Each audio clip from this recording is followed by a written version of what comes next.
আসসালামু আলাইকুম। আমার রান্নাঘরে আপনাদের সকলকে স্বাগতম। আজকে আমি আপনাদের রান্না করে দেখাবো ডিম দিয়ে কহি ভাজি বা চিচিঙ্গা ভাজি।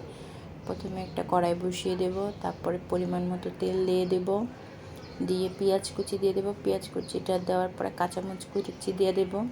কাঁচামরিচ কুচিটা দিয়ে একটু নাড়াচাড়া করে এখানে একটা ডিম ভেঙে দেবো, যেহেতু আমি আজকে ডিম দিয়েই করে দেখাবো।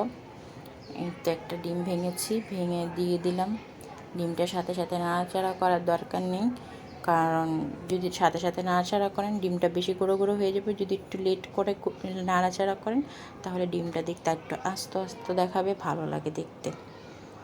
এই তো দেখছেন, আমি একটু পরে নাড়াচাড়া করেছি, ডিমটা একটু বড় বড় দানা দেখাচ্ছে। এখন এখানে আগে থেকে সিদ্ধ করা কহিটা দিয়ে দেব, দিয়ে একটু নাড়াচাড়া করে এখানে একটু হলুদ গুঁড়া দিয়ে দেবো, 1/2 টেবিল চামচ পরিমাণ। তারপরে দিয়ে দেবো স্বাদ অনুসার লবণ। লবণটা দিয়ে ভালো করে নাড়াচাড়া করব। দেখতেই পাচ্ছেন আমাদের কহিতে পানি উঠে গেছে।